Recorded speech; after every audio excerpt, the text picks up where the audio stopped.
نحمده ونصلي على رسوله الكريم. أعوذ بالله من الشيطان الرجيم. بسم الله الرحمن الرحيم.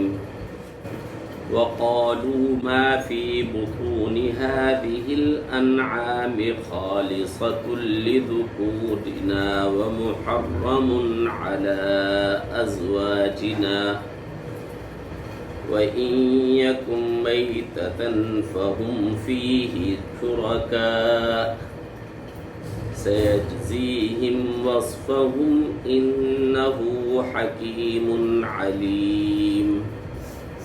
قد خسر الذين قتلوا أولادهم سفها بغير علم وحرموا ما رزقهم الله افتراء على الله قد ضلوا وما كانوا مهتدين.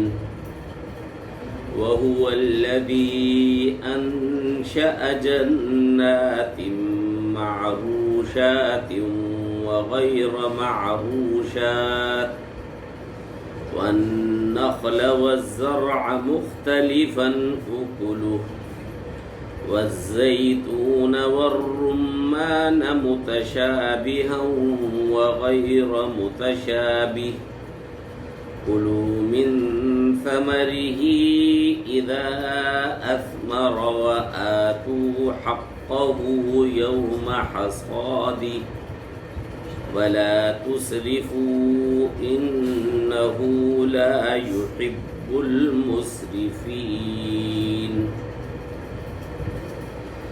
ومن الأنعام حمولة وفرشا كلوا مما رزقكم الله ولا تتبعوا خطوات الشيطان إنه لكم عدو مبين.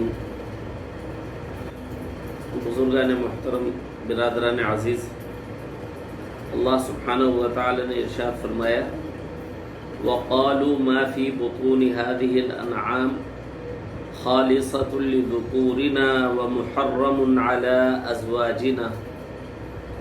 نیز وہ کہتے ہیں کہ ان خاص چوپایوں کے پیٹ میں جو بچے ہیں وہ صرف ہمارے مردوں کے لیے مخصوص ہیں اور ہماری عورتوں کے لیے حرام ہیں. وَإِن يَكُن مَيْتَةً فَهُمْ فِيهِ شُرَكَاء، اور اگر مردار ہو تو سب اس میں شریک ہیں، مرد بھی اور عورتیں بھی. سَيَجْزِيهِمْ وَصْفَهُمْ إِنَّهُ حَكِيمٌ عَلِيمٌ. جو لوگ یہ باتیں بنا رہے ہیں اللہ عن قریب ان کا پورا بدلہ دے گا. یقیناً وہ حکمت والا بھی ہے اور علم والا بھی ہے. قد خسر الذين قتلوا اولادهم سفها بغیر علم. حقیقت یہ ہے کہ وہ لوگ بڑے خسارے میں ہیں جنہوں نے اپنی اولاد کو محض حماقت سے بغیر کسی علم کے قتل کیا. وحرموا ما رزقهم اللہ، اور جو رزق اللہ نے ان کو عطا فرمایا تھا اس کو حرام کہنے لگے. افتراء علی اللہ، اللہ پر بہتان باندھتے ہوئے. قد ضلوا وما كانوا مهتدین، وہ بری طرح گمراہ ہو گئے اور کبھی ہدایت پر آنے والے نہیں. وَهُوَ الَّذِي أَنشَأَ جَنَّاتٍ مَّعْرُوشَاتٍ وَغَيْرَ مَعْرُوشَاتٍ، وہی اللہ ہے جس نے باغات پیدا کیے جن میں کچھ بیلدار ہیں جو سہاروں سے اوپر چڑھائے جاتے ہیں، وغیر معروشات، اور کچھ بغیر سہاروں کے بلند ہوتے ہیں، جیسے پان ہے یا انگور ہے تو وہ سہاروں کے ذریعے بلند کیے جاتے ہیں، چھتریاں لگائی جاتی ہیں اور ان چھتریوں کے سہارے پھر ان کو بلند کیا جاتا ہے. اگر زمین پر رکھیں تو ضائع ہو جائیں گے، اور اگر ان کو ان کے ساتھ کوئی سہارا، کوئی چھتری نہ لگائی جائے تو بلند نہیں ہو سکتے، تو ان کو چھتریاں لگا کر ان چھتریوں پر بلند کیا جاتا ہے۔ وغیرہ معروشات، اور کچھ باغات ایسے ہیں کہ بغیر سہاروں کے از خود بلند ہوتے ہیں، جیسا کہ اکثر درختوں کا حال ہے۔ والنخل والزرع مختلفا اکلہ، اور نخلستان اور کھیتیاں جن کے ذائقے الگ الگ ہیں۔ والزیتون والرمان، اور زیتون اور انار، متشابہ وغیر متشابہ، جو ایک دوسرے سے ملتے جلتے بھی ہیں اور ایک دوسرے سے مختلف بھی۔ کلوا من ثمرہ اذا اثمر وآتوا حقہ یوم حصادہ، یہ درخت جب پھل دیں تو ان کے پھلوں کو کھاؤ۔ وآتوا حقہ یوم حصادہ، اور جب ان کی کٹائی کا، چنائی کا وقت آئے تو اللہ سبحانہ و تعالی کا حق ادا کرو۔ ولا تسرفوا، اور فضول خرچی نہ کرو۔ انہ لا یحب المسرفین، یاد رکھو کہ وہ فضول خرچ لوگوں کو پسند نہیں کرتا۔ ومن الانعام حمولۃ وفرشا، اور چوپایوں میں بھی اللہ نے وہ جانور بھی پیدا کیے ہیں جو بوجھ اٹھاتے ہیں، اور وہ جانور بھی پیدا کیے ہیں جو زمین سے لگے ہوئے ہیں، بوجھ اٹھانے کے قابل نہیں ہیں۔ مثلا بیل اور بھینسا وغیرہ وہ بوجھ اٹھا لیتے ہیں، اور بکریاں یہ بوجھ نہیں اٹھا پاتی۔ کلوا مما رزقکم اللہ، اللہ نے جو تمہیں رزق دیا ہے اس میں سے کھاؤ۔ ولا تتبعوا خطوات الشیطان، اور شیطان کے نقش قدم پر نہ چلو۔ انہ لکم عدو مبین، یقین جانو وہ تمہارا کھلا دشمن ہے۔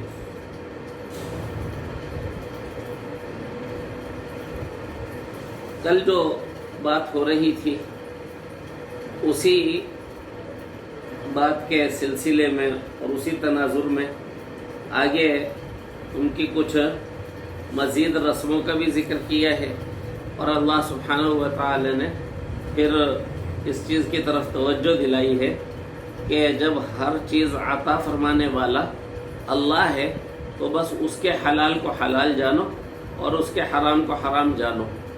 ایسا نہیں ہو سکتا کہ سب چیزیں پیدا کرنے والا، سب چیزیں عطا کرنے والا اللہ سبحانہ و تعالی ہو، اور اس کی تخلیق اور اس کی عطا میں شیطان کو حصے دار بنا دیا جائے، اور اللہ کے حلال کو شیطان کے دھوکے میں آ کر حرام قرار دیا جائے، یا اللہ کے حرام کو شیطان کے دھوکے میں آ کر حلال قرار دیا جائے۔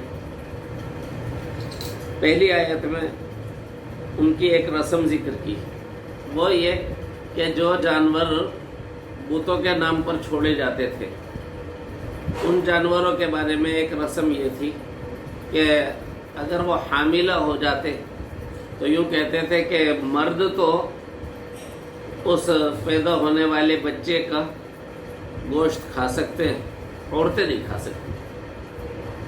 فَهُوَ مَا فِي بُطُونِ هَذِهِ الْأَنْعَامِ خَالِصَةٌ لِذُكُورِنَا، ان مخصوص چوپایوں کے جو چڑھاوے کے ہیں اور جو چھوڑ دیے گئے ہیں بتوں کے نام پر، ان کے پیٹ میں جو بچہ ہے خالصۃ لذکورنا، تو وہ صرف ہمارے مردوں کے لیے مخصوص ہے۔ اس بچے کو پیدا ہونے کے بعد جب وہ کچھ دن کا ہو جائے گا یا پل جائے گا پھر اس کو ذبح کیا جائے گا، لیکن مرد کھا سکتے ہیں اس کا گوشت، عورتیں نہیں کھا سکتی۔ میں نے ذکر کیا تھا بی بی کی سحنک کا، تو وہاں رسم الٹی تھی، عورتیں کھا سکتی تھی، مرد نہیں کھا سکتے تھے، اور مشرکین مکہ کی رسم یہ تھی کہ مرد کھا لیتے تھے اور عورتیں نہیں کھا سکتی تھی۔ ایک بات جو بار بار سمجھ میں آتی ہے وہ یہ کہ اللہ سبحانہ و تعالی کا جو پسندیدہ دین ہے صراط مستقیم، اس کو ساری دنیا میں آپ دیکھیں گے ایک ہی ملے گا، اور اس کے مقابلے میں شرک انسانوں کا گھڑا ہوا مذہب ہے، ہر جگہ اس کا لوکل ورژن مختلف نظر آئے گا، کہیں کچھ ہوگا کہیں کچھ ہوگا۔ یہاں والوں نے بی بی کی سہنک بنائی تھی تو اس کے بارے میں کہتے تھے کہ عورتیں تو کھا سکتی ہیں، مرد نہیں کھا سکتے، اور انہوں نے چڑھاوے کے جانوروں کے جو بچے ہوتے تھے ان کے بارے میں یہ طے کر رکھا تھا کہ مرد کھا سکتے ہیں، عورتیں نہیں کھا سکتی۔ وَإِن يَكُن مَيْتَةً فَهُمْ فِيهِ شُرَكَاء، اور اگر بچہ مردہ پیدا ہو تو اس سے فائدہ اٹھانے میں سب شریک ہوں گے، وہ سب کے لیے حلال ہوگا، حالانکہ مردار پیدا ہوا ہے، لیکن اس کے بارے میں یہ کہا جاتا تھا کہ اس کو سب کھا سکتے۔ سَيَجْزِيهِمْ وَصْفَهُمْ، جو لوگ یہ باتیں بنا رہے ہیں اللہ عن قریب ان کو پوری سزا دے گا، اس لیے کہ یہ اللہ سبحانہ و تعالی کے دین کے مقابلے میں ایک من گھڑت شریعت تھی، اور ظاہر ہے کہ یہ چیز اللہ سبحانہ و تعالی کو سخت ناراض کرنے والی ہے۔ شرک اور افتراء، اللہ کے ساتھ شریک ٹھہرانا اور اللہ کے اوپر بہتان باندھنا، جھوٹ گھڑنا۔ انہ حکیم علیم، یقیناً وہ حکمت کا مالک بھی ہے اور علم کا مالک بھی ہے، پوری حکمت رکھتا ہے، پورا علم رکھتا ہے۔ حکمت ہے کہ وہ دنیا میں ان کو مسلسل ڈھیل دے رہا ہے، یہ ڈھیل دینا اس کی حکمت ہے، لیکن اسے سب کا علم ہے جب سزا دینے کا موقع آئے گا تو ہر ایک کو اس کے عمل کا پورا بدلہ دیا جائے گا۔ قد خسر الذین قتلوا اولادہم سفہا بغیر علم، حقیقت یہ ہے کہ وہ لوگ بڑے خسارے میں رہے جنہوں نے اپنے بچوں کو قتل کر ڈالا محض حماقت سے، بغیر کسی علم کے۔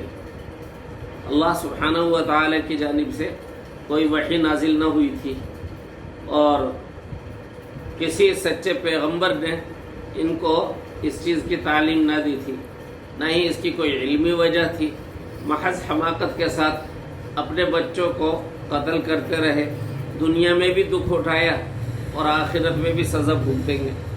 وَحَرَّمُوا مَا رَزَقَهُمُ اللَّهُ افْتِرَاءً عَلَى اللَّهِ، اس کا تعلق بھی قد خسرہ سے ہے کہ اور وہ لوگ بھی بڑے خسارے میں رہے جنہوں نے اس رزق کو حرام قرار دیا تھا جو اللہ نے ان کو عطا فرمایا، حرام قرار دیا اللہ پر بہتان باندھتے ہوئے۔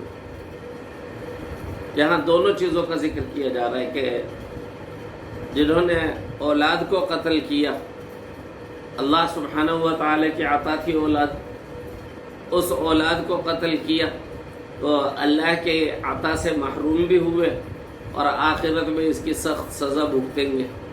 ایسے ہی اللہ تعالی نے جو دوسرا رزق دیا ہے اس کو بھی انہوں نے اللہ پر بہتان باندھتے ہوئے، شرک کرتے ہوئے اپنے اوپر حرام قرار دیا، تو دنیا میں بھی اللہ کی عطا سے محروم ہوئے اور آخرت میں اس کی سزا بھگتیں گے۔ فَضَلُّوا وَمَا كَانُوا مُهْتَدِينَ، بری طرح گمراہ ہو گئے اور ہدایت پانے والے نہیں۔ جو اللہ پر بہتان باندھ رہا ہے اور اپنے گھڑی ہوئی چیز کو کہہ رہا ہے کہ یہ اللہ کا حکم ہے، تو ایسے شخص کا ہدایت پر آنا بڑا مشکل ہے۔ حضرت عبداللہ بن مسعود رضی اللہ تعالیٰ عنہ کا اثر میں نے آپ کو سنایا تھا کہ پھر شیطان نے ان کے لیے بدعتیں گھڑی اور وہ ان بدعتوں میں مبتلا ہوئے اور توبہ سے بھی محروم ہوئے۔ افتراء کا نتیجہ یہ نکلتا ہے، آج بھی کسی گناہ کو کر رہا ہو نا، گناہ سمجھتے ہوئے، تو توبہ کی توفیق ہو جاتی ہے، لیکن اگر یہ گھڑ لے کہ یہ اللہ کا حکم ہے پھر توبہ کی توفیق بھی نہیں ہوگی۔ اور ان باتوں میں ہمارے لیے بھی یہ نصیحت ہے کہ اللہ سبحانہ و تعالی کی طرف اور اللہ کے دین کی طرف کسی بات کو منسوب کرنے میں بہت احتیاط کرنی چاہیے۔ بعض لوگ اس معاملے میں بے احتیاطیاں کرتے ہیں، مثلا کسی بزرگ کا اپنا ذوق ہے اور اپنے ذوق سے کسی چیز کو وہ پسند کر رہا ہے یا اپنے ذوق سے کسی چیز کو ناپسند کر رہے ہیں۔ ہمارے ایک بزرگ تھے اساتذہ میں سے، وہ ٹماٹر کو ناپسند کرتے تھے، بس ان کو پسند نہیں تھا۔ وہ کہتے تھے جس چیز کے آخر میں ٹر ہو میں اس سے دور رہتا ہوں، مسٹر اور ماسٹر اور ڈاکٹر اور ٹماٹر، یہ مزاحن فرماتے تھے۔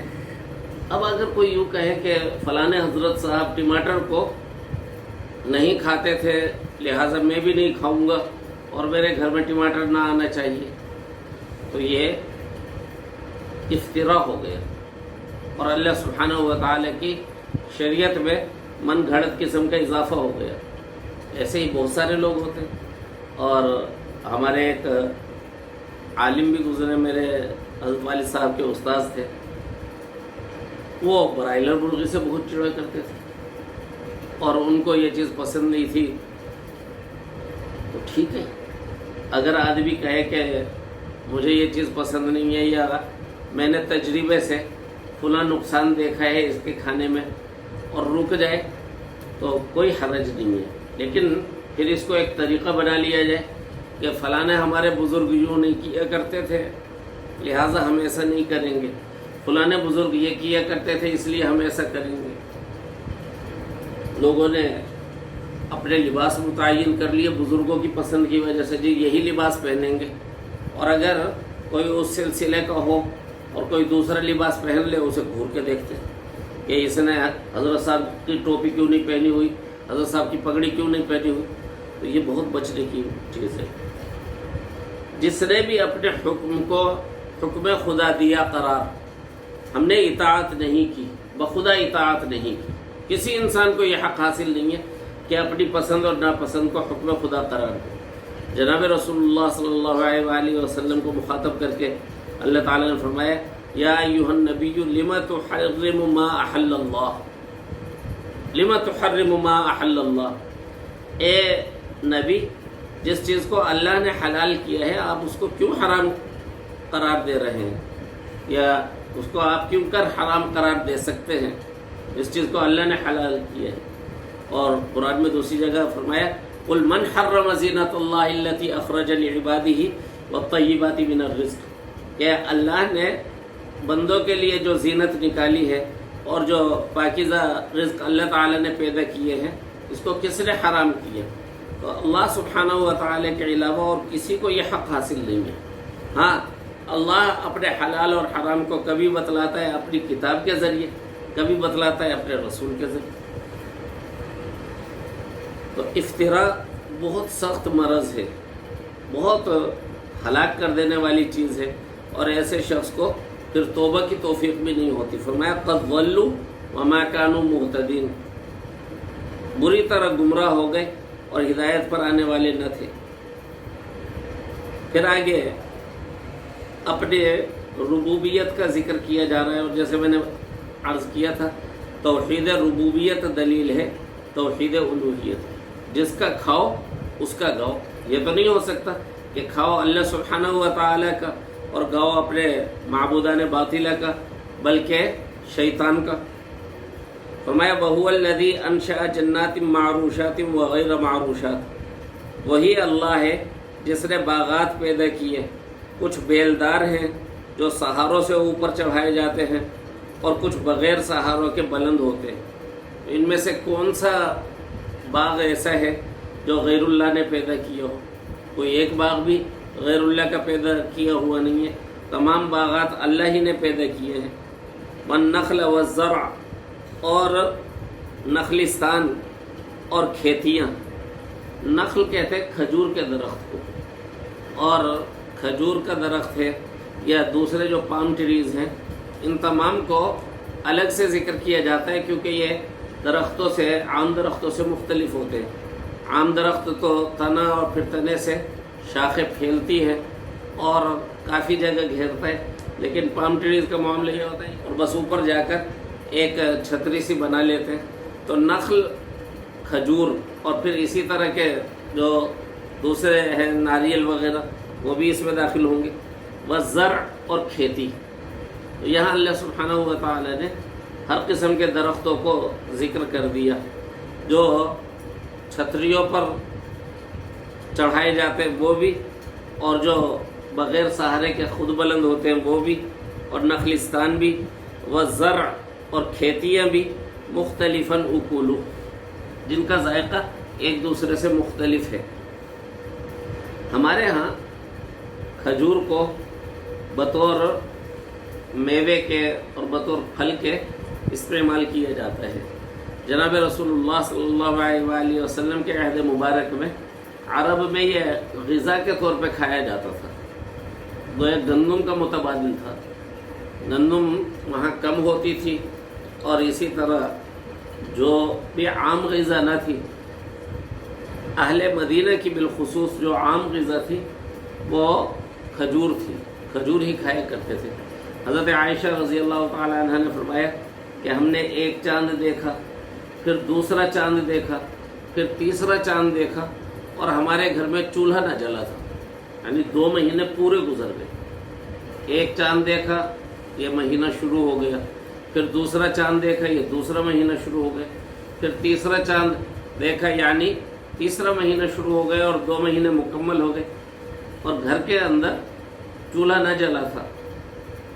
تو حضرت عروۃ بن زبیر ام المومنین کے بھانجے، انہوں نے پوچھا کہ پھر آپ لوگ کھاتے کیا تھے؟ حضور اقدس صلی اللہ علیہ وآلہ وسلم کے گھر ہے اور اس میں چولہا جل ہی نہیں رہا 2 مہینے تک، تو کیا کھاتے تھے؟ تو رسول اللہ صلی اللہ علیہ وآلہ وسلم کی سب سے محبوب زوجہ مطہرہ نے ارشاد فرمایا 2 کالی چیزیں، کھجور اور پانی، 2 کالی چیزیں، کھجور اور پانی۔ ایک اور بات بھی ذرا یہاں دیکھیے، جب حضرت عائشہ رضی اللہ تعالیٰ عنہ نے یہ ارشاد فرمایا کہ 2 مہینے تک ہمارے گھر میں چولہا نہیں جلا تھا، تو حضرت عروۃ بن زبیر رضی اللہ تعالیٰ عنہ جو حقیقی بھانجے بھی ہیں اور بہت ہی جلیل القدر نسب رکھتے ہیں، ان کی والدہ حضرت اسماء ہیں، ان کے والد حواریہ رسول حضرت زبیر رضی اللہ تعالیٰ عنہ ہیں، ان کے نانا حضرت ابو بکر ہیں، ان کی دادی حضرت صفیہ حضور صلی اللہ علیہ وآلہ وسلم کی پھوپھی ہیں، ان کے خالہ ام المومنین حضرت سیدہ عائشہ رضی اللہ تعالیٰ عنہ ہیں، ان کے بڑے بھائی حضرت عبداللہ ابن زبیر ہیں، اور وہ خود بہت بڑے عالم ہیں، مدینہ طیبہ کے فقیہ ہیں۔ ان کو یہ خیال نہیں آیا کہ بزرگ ہیں 2 مہینے تک بھوکے رہتے ہوں گے۔ اب باتیں گھڑی لی جاتی ہے کہ جی فلانا بزرگ تھا، اس نے 3 مہینے تک کچھ نہیں کھایا، فلانے بزرگ تھے وہ اتنے عرصے تک کھائے پیے بغیر رہے۔ یہاں اتنے علم رکھنے والے بھانجے کو یہ خیال نہیں آیا، بلکہ انہوں نے فوراً اپنی خالہ سے پوچھا کہ پھر آپ لوگ کھاتے کیا تھے؟ اور حضرت عائشہ رضی اللہ تعالیٰ عنہ نے بتلایا کہ ان 2 مہینوں میں ہماری غذا ہوتی تھی کھجور اور پانی۔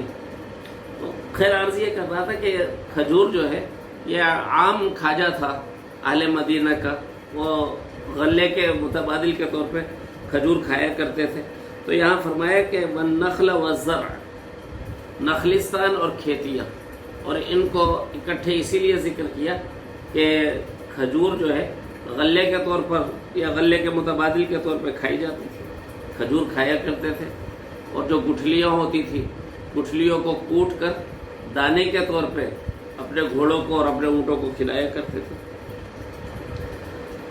والزرع اور کھیتیاں ہیں مختلفاً اکولو جن کے ذائقے الگ الگ ہیں۔ گندم کے آٹے کا ذائقہ مختلف ہوتا ہے اور کھجور کا ذائقہ مختلف ہوتا ہے، اسی طرح چاول کے آٹے کا ذائقہ مختلف ہوتا ہے اور مکئی کے آٹے کا ذائقہ مختلف ہوتا ہے۔ والزیتون والرمان متشابہ وغیر متشابہ، اور زیتون اور انار جو ایک دوسرے سے ملتے جلتے بھی ہیں اور ایک دوسرے سے مختلف بھی ہیں، کہ درختوں کی شکل اگر دیکھی جائے تو ایک دوسرے سے ملتی جلتی ہے۔ زیتون کا درخت اور انار کا درخت ایک دوسرے سے ملتے جلتے ہوتے ہیں، لیکن خدا کی شان ہے پھل جب لگتا ہے تو پھل ایک دوسرے سے بالکل مختلف ہوتا ہے۔ اور اللہ سبحانہ و تعالی کی اس قدرت پہ غور کرنا چاہیے ایک ہی طرح کی زمین ہوتی ہے، ایک ہی طرح کا پانی ہوتا ہے، ایک ہی طرح کی ہوا ہوتی ہے، ایک ہی طرح کی روشنی ہوتی ہے، ایک ہی باغ میں، لیکن وہاں آم لگا ہے اس کا ذائقہ مختلف ہے، جامن لگا ہے اس کا ذائقہ مختلف ہے، کھجور لگا ہے اس کا ذائقہ مختلف ہے، کیلا لگا ہے اس کا ذائقہ مختلف ہے۔ یہ اللہ سبحانہ و تعالی کی قدرت ہے۔ کیا سوائے اللہ کے کوئی اور ہے جو اس طرح پھل اگا سکے، اس طرح کھیتیاں اگا سکے؟ کلوا من ثمرہ اذا اثمر، اب ثمرہ اس کا پھل، تو درختوں کا پھل بھی مراد ہو سکتا ہے، اور یہ بھی ترجمہ کر سکتے ہیں کہ اللہ کا پھل کھاؤ۔ اللہ کی عطا ہے، اللہ کا عطا کیا ہوا پھل اس کو کھاؤ، اذا اثمر، جب وہ پھل لائے، اور افطرا کر کے اپنی طرف سے حرام قرار نہ دو۔ جیسے وہ کہتے تھے نا کہ حرث الحجر، یہ بتوں کے لیے مخصوص کھیتی ہے، یا باغ کے بارے میں، درخت کے بارے میں کہتے تھے کہ یہ فلاں بت کے اور فلاں غیر اللہ کے نام پر مخصوص ہے، تو فرمایا کہ حرام قرار نہ دو افطرا کر کے۔ کلوا من ثمرہ اذا اثمر، جب یہ پھل لائے تو اس کے پھل کو کھانے میں استعمال کرو۔ وآتوا حقہ یوم حصادہ، اور اللہ سبحانہ و تعالی کا حق ادا کرو یوم حصادہ، جب کھیتی کی کٹائی ہو اور پھلوں کی چنائی ہو۔ اس سے مراد ہے عشر، کہ عشر ادا کرو۔ ولا تسرفوا، اور فضول خرچی نہ کرو، انہ لا يحب المسرفین، بے شک اللہ فضول خرچی کرنے والوں کو پسند نہیں فرماتا۔ قرآن کریم نے ایک عجیب اسلوب اختیار کیا ہے، جہاں صدقے کی ترغیب ہوتی ہے ساتھ ہی فضول خرچی سے منع کیا جاتا ہے، اور اس میں بڑی ہدایت ہے ہمارے لیے کہ فضول خرچ کو راہ خدا میں خرچ کرنے کی توفیق نہیں ملتی۔ راہ خدا میں خرچ کرنے کی توفیق کس کو ملے گی؟ فضول خرچیوں سے جس کا ہاتھ رکا ہوا ہو، جو اللہ سبحانہ و تعالی کے رزق کو ضائع کر رہا ہے اللہ تعالی میں، تو اللہ تعالی کے ہاں وہ محبوب نہیں رہا، اللہ تعالی کے ہاں وہ پسندیدہ نہیں رہا۔ ہمارا حال یہ ہے جس سے ناراض ہو جائے اس کے اکرام کو قبول نہیں کرتے۔ اگر ناراضگی ہے اور اس کے گھر سے کھانا آ جائے تو لوگوں کا طریقہ کیا ہے؟ واپس کر دیتے ہیں۔ اللہ سبحانہ و تعالی فضول خرچ سے ناراض ہے، اس کو صدقے کی توفیق نہیں دیتے، اس سے وہ توفیق سلب کر لی جاتی ہے۔ اور اس چیز کی تنبیہ قرآن میں کئی جگہ کی گئی ہے کہ اللہ سبحانہ و تعالی کے رزق کی قدر کرو، فضول خرچی نہ کرو، اور اس کو ذکر کیا ہے صدقے کی ترغیب کے ساتھ۔ یہاں بھی پیچھے عشر کی ادائیگی کا بیان تھا، ساتھ ہی کہا گیا کہ فضول خرچی نہ کرو۔ وَمِنَ الْأَنْعَامِ حَمُولَةً وَفَرْشًا، اب پیچھے ذکر ہوا تھا کھیتی کا، یہاں اب ذکر کیا جا رہا ہے چوپایوں کا۔ جیسے کھیتیاں اور درخت اللہ سبحانہ و تعالی نے رنگ برنگ مختلف پیدا کیے ہیں، یہی حال چوپایوں کا ہے کہ کچھ جانور وہ ہیں جو بوجھ اٹھانے کا کام بھی کر لیتے ہیں، اور کچھ جانور وہ ہیں کہ جو بوجھ اٹھانے کا کام نہیں کرتے، اگرچہ ان کے بہت فائدے ہیں۔ بکریاں ہیں، بھیڑیں ہیں، تو اللہ سبحانہ و تعالی کا پاکیزہ رزق ہے، ان کے بھی فائدے بہت ہیں، لیکن ظاہر ہے یہ بوجھ نہیں اٹھا سکتے۔ جیسے بیل یا گائے کا معاملہ ہے کہ گھوڑے کی طرح کوئی اس پہ سوار ہو تو وہ گھوڑے کی طرح سواری والی چیز نہیں ہے۔ جس طرح اونٹ کا معاملہ ہے کہ اونٹ کو ہل میں نہیں جوت سکتے، حالانکہ وہ طاقتور جانور ہے، لیکن ہل کی جوتائی کے لیے اس کو استعمال نہیں کر سکتے۔ فرمایا وَمِنَ الْأَنْعَامِ حَمُولَةً وَفَرْشًا، اور چوپایوں میں بھی اللہ نے وہ جانور بھی پیدا کیے جو بوجھ اٹھاتے ہیں، وَفَرْشًا، اور وہ جانور بھی پیدا کیے جو زمین سے لگے ہوئے ہیں۔ سوائے اللہ کے اور کون ہے جو ان جانوروں کا خالق ہو؟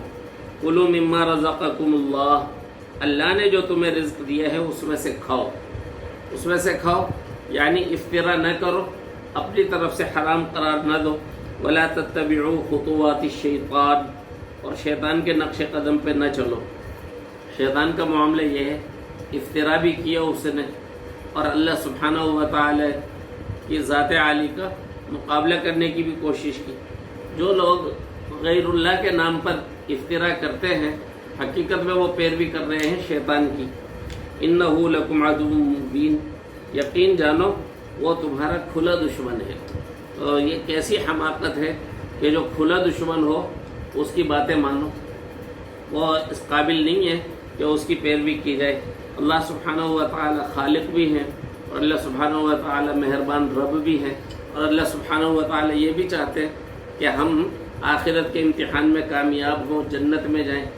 ایسے خیر خواہ کی اور ایسے مخلص دوست کی بات نہیں مان رہے اور جو کھلا دشمن ہے اس کے نقش قدم پہ چل رہے ہیں. فرمایا کہ ایسا نہ کرو. اللہ سبحانہ و تعالی ان باتوں میں جو بھی نور اور ہدایت ہے وہ ہم سب کو عطا فرمائے.